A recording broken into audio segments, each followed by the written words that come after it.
Imagine करें कि आपके माइंड का एक ऐसा हिडन पार्ट है जो कि आपको ना सिर्फ पास्ट से कनेक्ट करता है बल्कि ये आपको एंटायर हिस्ट्री ऑफ ह्यूमैनिटी से भी कनेक्ट करता है।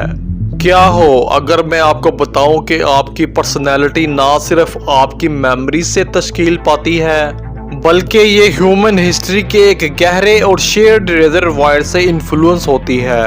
जैसा कि एपिसोड 1 में हमने देखा कि किस तरह बैलेंस हमारी पर्सनैलिटी के लिए ड्राइविंग फोर्स का काम करता है, लेकिन पर्सनैलिटी हकीकत में किस चीज से मिलकर बनती है, वो कौन सी छुपी हुई लेयर्स हैं जो हमारे थॉट्स, एक्शंस और ड्रीम्स को शेप करती हैं।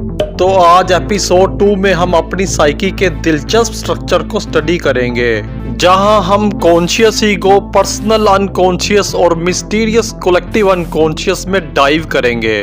तो कार्ल जुंग की mind expanding theory of personality के डीप जर्नी के लिए तैयार हो जाएं। So let's study conscious ego first. Imagine करें कि आप ड्राइविंग कर रहे हैं और अचानक आप देखते हैं कि आगे की गाड़ियों की स्पीड स्लो होती जा रही है।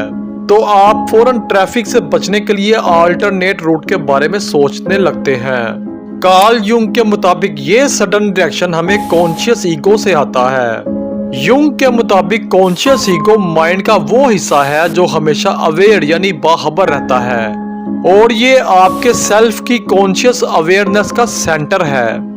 ये कॉन्शियस ईगो ही है जिसकी वजह से आप अपने थॉट्स, फीलिंग्स और सराउंडिंग से बाखबर रहते हैं। युंग के मुताबिक कॉन्शियस ईगो दो अहम फंक्शंस परफॉर्म करती है, जिनमें इंटरनल अवेयरनेस और एक्सटर्नल अवेयरनेस शामिल हैं।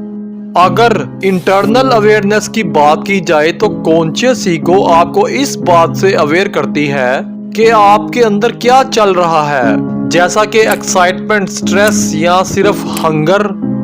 और अगर एक्सटर्नल अवेयरनेस की बात की जाए तो कॉन्शियस ईगो आपको एक्सटर्नल वर्ल्ड की अवेयरनेस भी देती है। इनफैक्ट कॉन्शियस ईगो के बगैर हम सेंसेशंस और परसेप्शंस की ऐसी दुनिया में खो जाएं जो कि फोकस और अटेंशन के बगैर हो। Now let's talk about personal unconscious. Karl Jung ने कॉन्शियस ईगो के आगे और कॉन्शियस अवेयरनेस के बिल्कुल नीचे माइंड के पर्सनल अनकॉन्शियस रीजन को प्रपोज किया। पर्सनल अनकॉन्शियस के कंटेंट्स में आमतौर पर ऐसे थॉट्स, मेमोरीज और एक्सपीरियंसेस शामिल होते हैं जिनको आप मोमेंटरीली यानी लम्हा ब लम्हा सोच नहीं रहे होते, या इन थॉट्स, मेमोरीज और एक्सपीरियंसेस को रिप्रेस्ड कर दिया जाता है क्योंकि ये इमोशनली बहुत ज्यादा डिस्टर्बिंग होते हैं। युंग के मुताबिक पर्सनल अनकॉन्शियस के सबसे अहम एलिमेंट्स कॉम्प्लेक्सेस होते हैं। एक कॉम्प्लेक्स थॉट्स, एटीट्यूड्स और मेमोरीज का कलेक्शन होता है जो किसी मखसूस आइडिया या थीम पर फोकस करता है। जितने ज्यादा एलिमेंट्स एक कॉम्प्लेक्स के साथ अटैच होते हैं उतना ही ज्यादा उस कॉम्प्लेक्स का इंडिविजुअल पर असर होता है। और अगर कोई कॉम्प्लेक्स बहुत ज्यादा स्ट्रॉन्ग हो जाता है तो वो पैथोलॉजिकल यानी हार्मफुल भी बन सकता है। मिसाल के तौर पर अगर एक इंडिविजुअल में स्ट्रॉन्ग पावर कॉम्प्लेक्स मौजूद हो तो वो हमेशा स्टडी ग्रुप डिस्कशंस में डोमिनेट करने, घर में डिनर के लिए डिसीजंस करने और अपने को-वर्कर्स को ऑर्डर्स देने की कोशिश करता रहता है। कार्ल युंग के मुताबिक पर्सनल अनकॉन्शियस सिर्फ एक स्टोरेज स्पेस नहीं है बल्कि युंग के मुताबिक इसके दो अमेजिंग फंक्शंस भी होते हैं, जिनमें प्रोस्पेक्टिव फंक्शन और कंपनसेटरी फंक्शन शामिल है। Let's study prospective functions first. Carl Jung के मुताबिक पर्सनल अनकॉन्शियस का प्रोस्पेक्टिव फंक्शन आपको फ्यूचर की तरफ देखने में हेल्प करता है।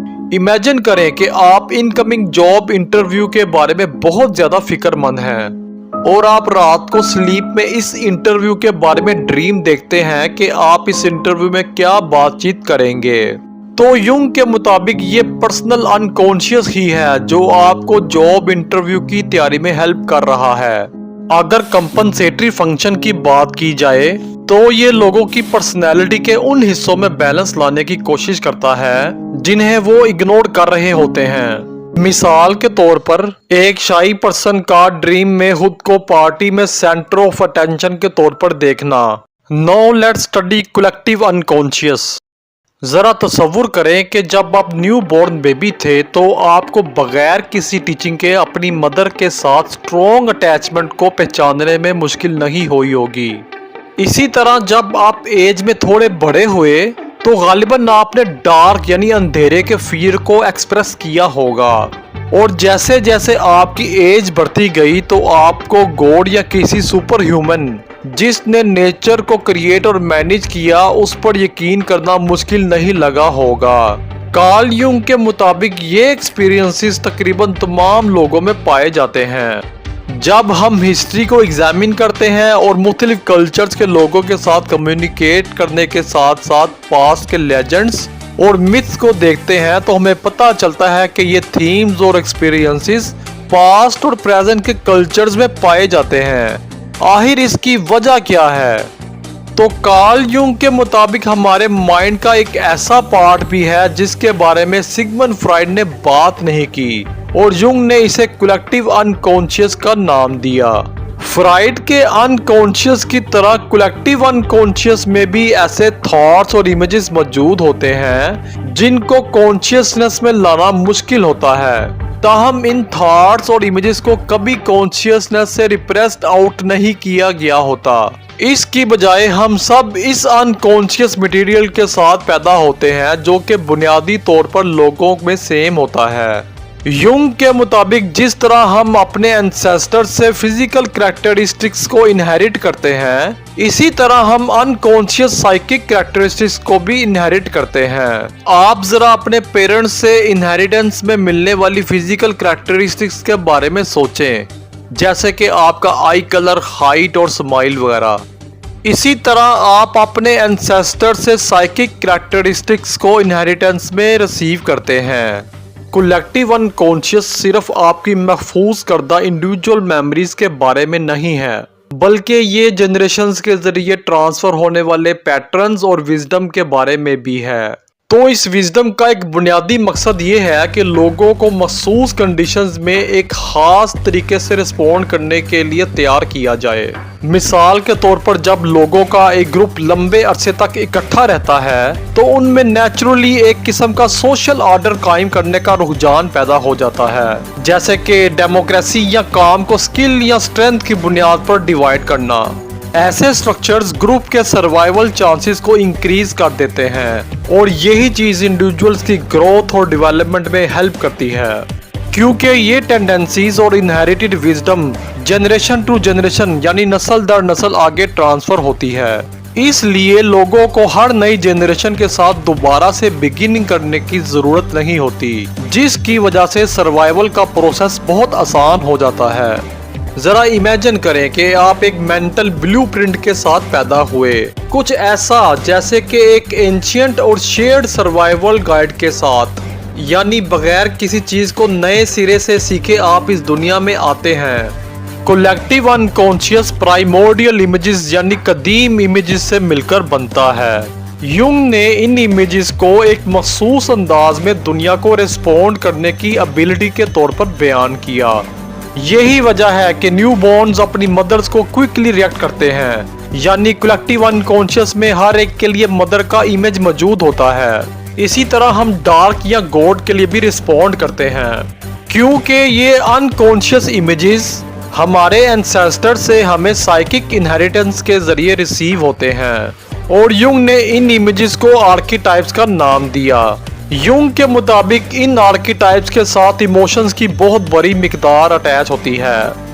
युंग ने बहुत से आर्कीटाइप्स का जिक्र किया जिनमें mother, father, child, wise old man, hero, God और डेथ शामिल हैं। और उसका कहना था कि लाइफ में जितनी भी मखसूस किस्म की सिचुएशंस होती हैं उतने ही किस्म के आर्कीटाइप्स पाए जाते हैं। युंग के मुताबिक 4 आर्कीटाइप्स बैलेंस्ड पर्सनैलिटी को शेप करने में अहम किरदार अदा करते हैं, जिनमें पर्सोना, एनिमा, एनिमस, शैडो और सेल्फ शामिल हैं। Let's study persona first. Persona एक कदीम आर्कीटाइप है जो वक्त के साथ साथ उस रुझान के नतीजे में डेवलप हुआ है जिसके नतीजे में लोग सोसाइटी में एक दूसरे के साथ रहते हुए सोशल रोल्स और नॉर्म्स को अपना सकें। वर्ड पर्सोना एक लैटिन वर्ड है जिसका मतलब मास्क होता है और ये हमारी पब्लिक पर्सनैलिटी को शो करता है। मिसाल के तौर पर एक सेल्स पर्सन पोटेंशियल क्लाइंट के साथ अम्यूजिंग रिमार्क्स का इस्तेमाल करके फ्रेंडली और आउटगोइंग तर्ज का बिहेव कर सकता है। ताहम अगर कोई शख्स अपने पर्सोना से बहुत ज्यादा इमोशनली अटैच होने के साथ साथ इसे बहुत ज्यादा इम्पोर्टेंस देता है तो इसके नतीजे में वो अपने रियल इमोशंस और आइडेंटिटी से कांटेक्ट लूज कर सकता है और इस वजह से उस शख्स की पर्सनैलिटी दूसरों की तरफ से डिक्टेट हो सकती है, जैसे कि एक शैलो और कन्फॉर्मिंग पर्सनैलिटी वाला शख्स।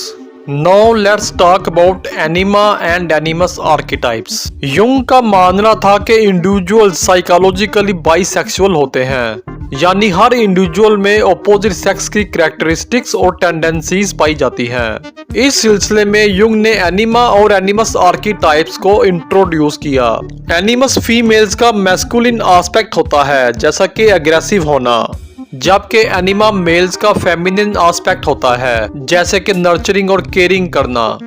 युंग के मुताबिक एक वेल डेवलप्ड पर्सनैलिटी में दोनों यानी मैस्कुलिन और फेमिनिन कैरेक्टरिस्टिक्स शामिल होती हैं और अपनी पर्सनैलिटी के अल्टरनेट सेक्सुअल एस्पेक्ट्स को रिकॉग्नाइज और इंटीग्रेट करने में फेलियर एक ऐसे इंडिविजुअल का नतीजा बन सकती है जो कि ऑपोजिट सेक्स के इंडिविजुअल्स के बारे में सेक्सिस्ट और चौविनिस्टिक यानी जिनसी तासुब और मर्दाना गलबा रखता हो। Now let's talk about shadow archetype. Shadow personality के डार्क और सबसे ज्यादा प्रिमिटिव यानी कदीम एस्पेक्ट को शो करता है। फ्राइड के इड की तरह शैडो पर्सनैलिटी के तमाम इंस्टिंक्टिव और इम्पल्सिव एस्पेक्ट्स को शो करता है और ये माइंड के अनकॉन्शियस रीजन में रिप्रेस कर दिए जाते हैं। ताहम शैडो से डिनाई करना बिल्कुल ऐसा ही होगा जैसे ये फर्ज करना कि हर शख्स परफेक्ट है, मतलब बिल्कुल ऐसे जिसकी कोई बेसिक डिजायर ही ना हो, जैसे कि सेक्सुअल नीड्स और इम्पल्सिव वगैरह।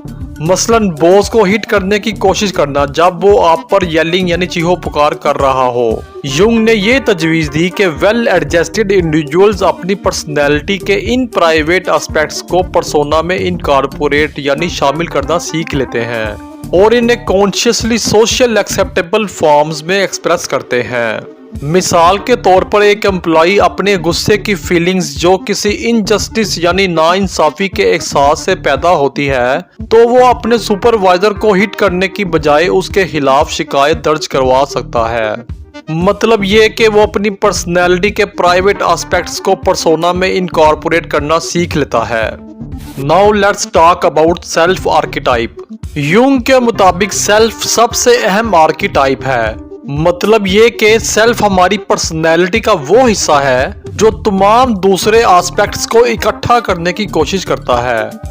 सेल्फ की आर्कीटाइप के तौर पर डेवलपमेंट ये चीज जाहिर करती है कि लोग जनरेशन टू जनरेशन यूनिटी और हार्मनी को तलाश करने की डिजायर रखते हैं। युंग के मुताबिक हर शख्स के अंदर सेल्फ एक ऐसी मोटिवेटिंग फोर्स है जो पर्सनैलिटी के तमाम एस्पेक्ट्स जैसे कि public and private, masculine and feminine characteristics और कॉन्शियस और अनकॉन्शियस थॉट्स के दरमियान यूनिटी और बैलेंस पैदा करने की कोशिश करता है। अगर सेल्फ इस बैलेंस को हासिल करने में नाकाम हो जाए तो ये चीज पर्सनैलिटी के एक एस्पेक्ट की ओवर डेवलपमेंट का बाइस बन सकती है, जिसकी वजह से दूसरे एस्पेक्ट्स निगलेक्ट हो सकते हैं। इसकी एक एग्जांपल वर्कहोलिक यानी काम के जुनूनी शख्स की हो सकती है जो अपनी फैमिली और फ्रेंड से दूर होकर डिप्रेस्ड हो सकता है। युंग का कहना था कि सेल्फ का एक बेसिक फंक्शन ये है कि वो सेंटर में बैठकर पर्सनैलिटी के तमाम एस्पेक्ट्स को बैलेंस करने की कोशिश करता है। इस इमेज में कार्ल युंग की थ्योरी के मुताबिक सेल्फ को पर्सनैलिटी के सेंटर में दिखाया गया है जो कि पर्सनैलिटी के मुख्तलिफ एस्पेक्ट्स को आपस में यूनाइट और बैलेंस करता है। इन एस्पेक्ट्स में conscious mind, unconscious mind, persona, internal self, external self, anima या एनिमस, शैडो और एक्सटर्नल सेक्सुअल कैरेक्टरिस्टिक्स शामिल हैं। सेल्फ आर्कीटाइप से बाहर और अंदर की तरफ एरोज ये शो करते हैं कि किस तरह सेल्फ इन तमाम एस्पेक्ट्स के दरमियान यूनिटी और हार्मनी को पैदा करने की कोशिश करता है और सेल्फ के इर्द गिर्द का सर्कल एक बैलेंस्ड और हार्मोनियस पर्सनैलिटी को शो करता है जहां तमाम एस्पेक्ट्स बैलेंस स्टेट में होते हैं।